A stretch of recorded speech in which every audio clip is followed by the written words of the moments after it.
Hey, this is Dan DeMott with HomeSource Real Estate, coming to you today from Cross Country Mortgage in Delray Beach with one of my premier mortgage professionals, Craig Stelzer. Craig's one of the top performing mortgage lenders across the country. He's going to tell us a little bit today about how his team does business differently and a couple updates on the mortgage market. Craig, tell us a little bit about yourself. Thank you, Dan. So I've been in the mortgage business for over 16 years now. Headquartered here in South Florida. We are licensed nationally. We are one of the top performing groups in the country. It's been a grind, for 16 years. Sure. And figuring things out as we go, but proudly, my team has continued to grow year over year. And primarily it's because we look at every bit of information up front. One of the big mistakes that mortgage people make is they give out blanket pre-approvals. You know as an agent that the pre-approval is just as good as the person who reviewed the information up front. And so our team continues to just get better at our process, get better at reviewing information quickly, accurately, to make sure that our real estate partners and our clients are successful in purchasing their homes. Awesome. So just to put it in perspective for everyone, how many deals did you do last year personally? 700-ish. Oh, so over 700 deals, and how much for the team, for the office? Our office here in Delray closed about 1,300 loans. 1,300 loans. That's huge. That's fantastic. Yeah, we're real proud of it. And how many people, including the servicing team and everyone, that gets the attention of your clients? How many people in the whole office?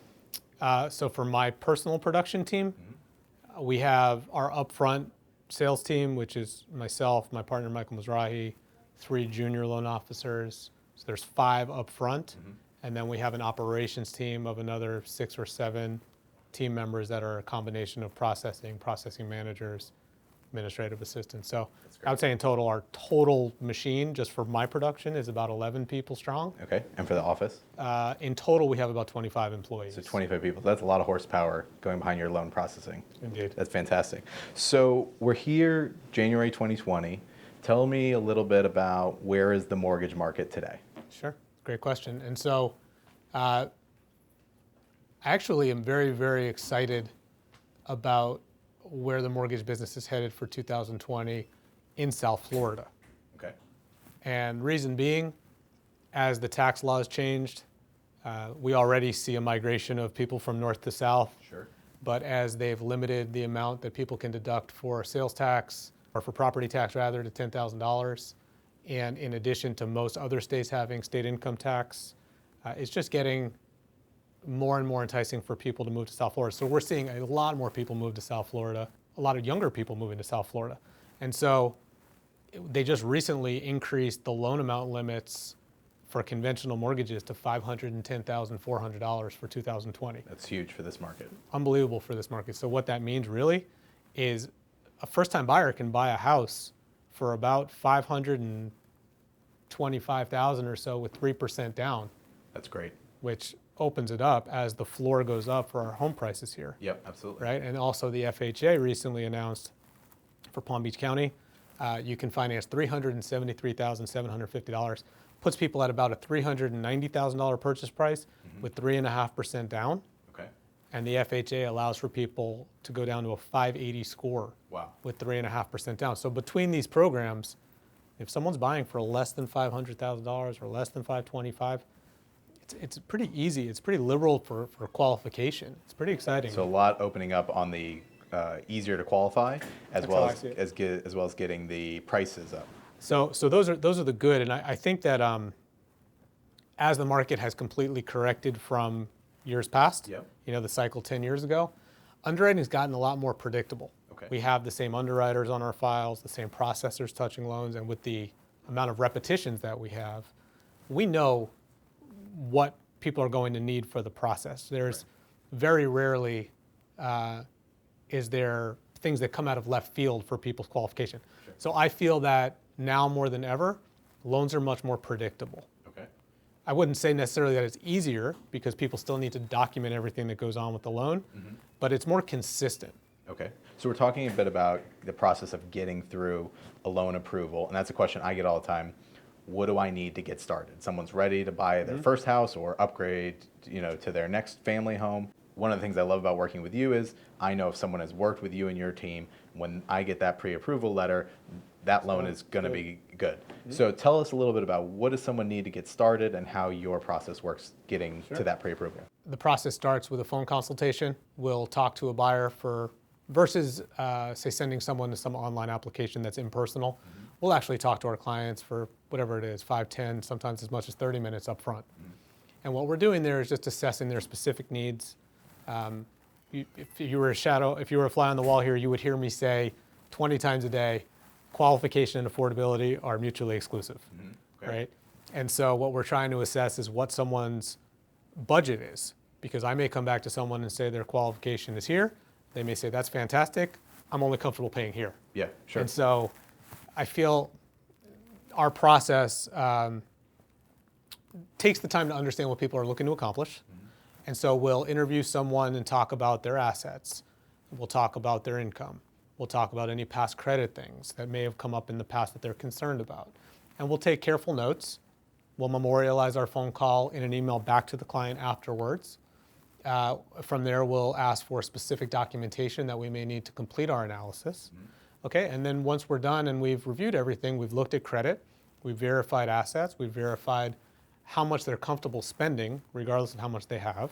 And then we'll let them know the parameters for their search in a perfect situation that checks all their boxes, and refer them back to the referring real estate partner to make sure that their parameters align with what's available in the marketplace. Sure, that makes a lot of sense.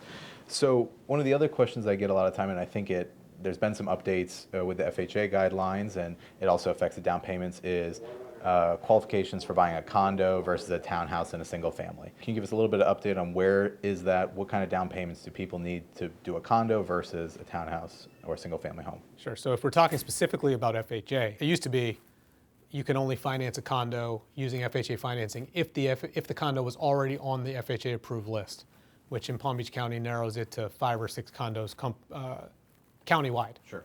Now they're doing a process called spot approval, which basically is just one-off getting condos approved by HUD through the FHA to finance a condo. And so if successful, you can do 3.5% down FHA financing on that condo. Okay. And we've successfully closed a few since that's been rolled out.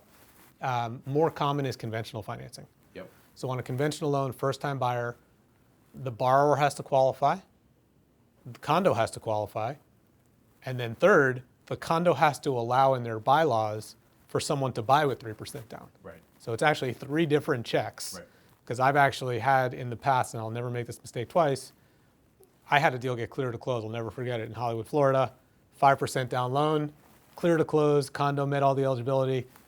At the very end of the process, they couldn't get an HOA approval because they were doing a 5% down loan that nobody bothered.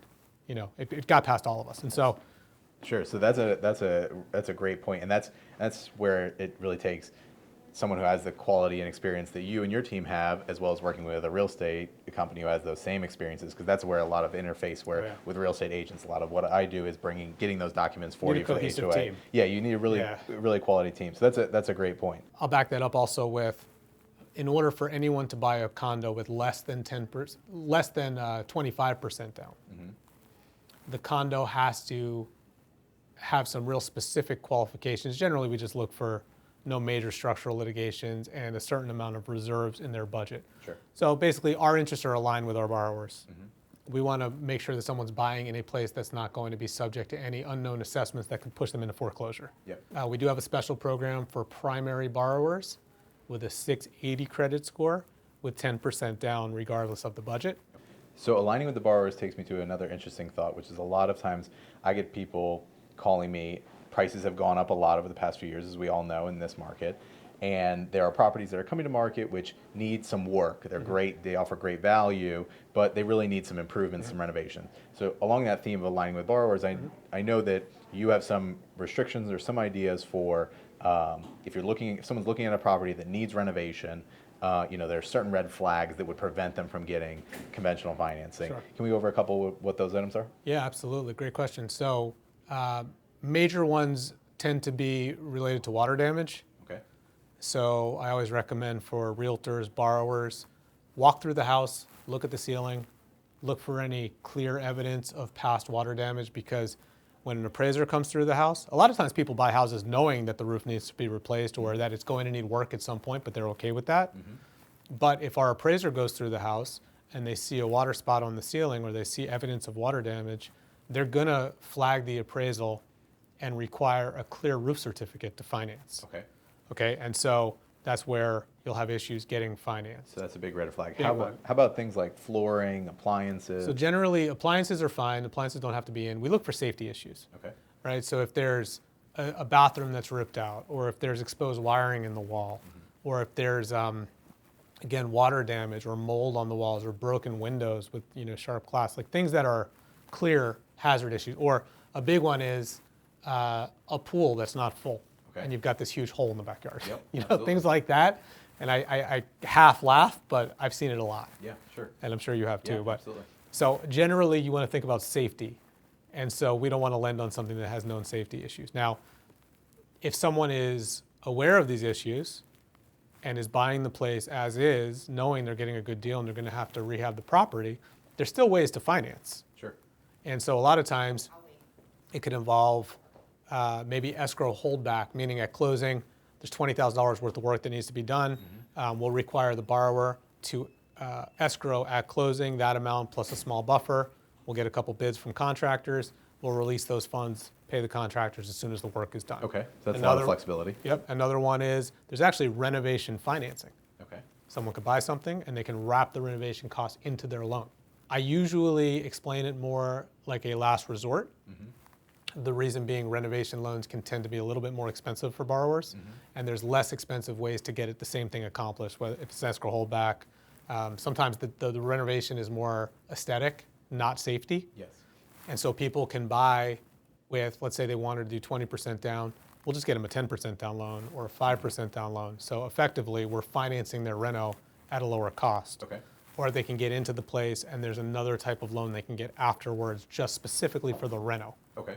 So I try to help people not make short-sighted decisions, and really think about things globally based on their plan and their finances. It's a lot of different programs, and again, we're coming back to that theory of personalized service, working with the borrowers and your clients to make sure that their objectives are getting met, affordability-wise, program-wise, Absolutely. the right And giving fit. objective advice, Sure. not just shaking my head. Trying to close the deal. Correct. That's fantastic. Yeah. So one other thing that we haven't talked about yet is interest rates.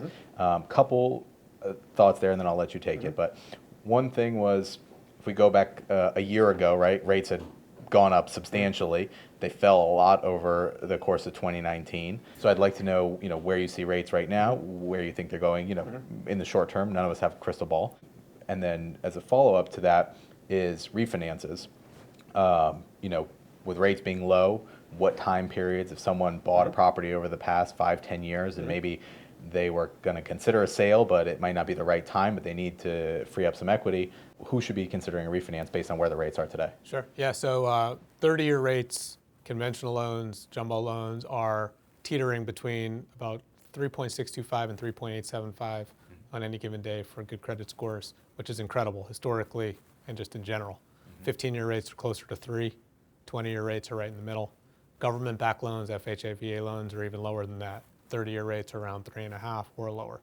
So it's a pretty incredible opportunity for people. A good way to think about that is if somebody were buying a house, a lot of times I have people that tell me they want to wait because they think prices are dropping. Buy a $400,000 house today with 3.5 rates, it's the same as buying a $450,000 house when rates tick up a little bit. Sure. Or rather, it's the same as buying a $360,000 house with the higher rate. Yes, so absolutely. basically the rate offsets about 10% of price. Sure. Okay, and then from there, we've had an influx of refinancing over the last 12 months, Okay. really over the last 6 or 7 months. Anyone that's bought a home in the last 3 years should have their statements. looked at. Yeah, rates have dropped considerably since Brexit, Okay. which was around, that was like mid-2016 or end of 2016. And so I've talked to a lot of folks that we even put into loans 12, 18 months ago. Sure. When those rates were high again. It went from 4.5 to 3.5, 4.75 to 3.75. Generally, for a 30-year fixed loan, you want to save about 3/4 to a point in rate.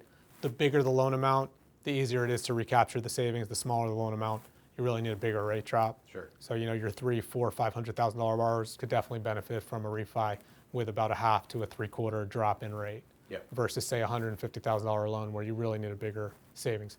What I've actually seen a lot more of are people who are going from 30 to 15. Okay, sure. So the person that's actually staying put is going long their house, right? Yeah, amortizing down that basis a lot Correct. faster with this roughly the same monthly payment. And it's a good hedge against properties potentially decreasing. Sure. So if you're paying into a 15, you're offsetting the property decrease because you're building equity faster, you're paying less interest. Yep. So you get back a guaranteed investment when there's not many of those out there right now. That's great. You know. So a lot of interesting things going on in the market right now. Got loan limits going up. We've got rates historically very, very Easier low. to qualify, a little more A predictable. little bit more predictable process for getting qualified, and a little bit of a opening up there for people, maybe some programs that offer for different credit. So as prices continue to, you know, slowly go up and the market is stabilizing now, there's still a lot of opportunity for people to buy. agree. And if you're considering a sale or a refinance, there's a lot of opportunity there as well. Indeed. One last question I get often is, especially being here in South Florida, people who are self-employed, people who don't have an easy W-2 income, can check all the boxes. You know, what kind of programs are available now for those people? Over half our clientele are entrepreneurs. South Florida is very business friendly. And for that reason, we're experts in analyzing self-employed data and really getting the info up front to make sure the deals work. For self-employed borrowers, there's a couple different options. Number one would be your traditional means where you take a 2-year average of reported income. One of the biggest aha moments for borrowers when we talk to them when they're self-employed is they don't realize for loans you have to use the net income and not the gross. Right. And so easier way of saying that is what you actually report as your income to Uncle Sam is what we need to use for qualifying, right? We can't use just the top line. There's obviously some things that we can add back to income and creative ways to stretch income out, but if you're expensing all your income, you're gonna have a tough time getting a traditional mortgage. Sure. So there's a couple different ways to combat that. We use a lot 1 year of tax returns instead of 2, because oftentimes maybe a business was a startup Sure. 2 years back and now it's healthy in the following, or maybe it's just a good year. Yep. And so they don't get penalized for it. And generally, the more money you put down, the more likely it is that you can use 1 year versus 2. If you've been self-employed for over 5 years, you can always use 1 year of tax returns. Okay. Jumbo's a little trickier. Jumbo's generally a 2-year average. Now, let's say that the way that people file taxes is not conducive for lending. With at least 10% down and good credit, we can take a 12-month history of their business bank statements, and we'll use top-line deposits and some. It's generally about 50% of top-line deposits averaged over 12 months as income. Okay. And so for that entrepreneur, we can show cash flows and determine that they'll have the ability to repay the loan based on history in their bank statements. And that program is becoming more and more prevalent, especially in our marketplace. So if you're watching this and you're a self-employed person, and a lot of mortgage people will give irresponsible advice to people about how to file their taxes and put someone at risk of an audit. So if you're that entrepreneur and you're saying, well, I was about to get a 3.75 30-year fixed rate if I showed 3 times the income I had in years past. Okay, so you're gonna have to pay the money that you owe the IRS, you're gonna open yourself up to audit risk, or we can keep the way you've been filing your taxes the same. You might pay 1 to 2% higher in interest, but we can get you a loan without you having to pay the taxes. Starts to make a lot more sense. A lot more flexible program. That's and great. so that's becoming more and more commonplace. So if someone's self-employed, and like you said, that's very prevalent here in South Florida, you've got programs to work with them. That's awesome. Well, this has been extremely informative. Craig, let everybody know what's the best way for them to get in touch with you or your team. Yeah, sure. So cell is 561-929-1083. You can email us. My email is craigs@myccmortgage.com. Website is homewithcrosscountry.com. Fantastic. Thanks so much. Thank you, Dan. Appreciate it.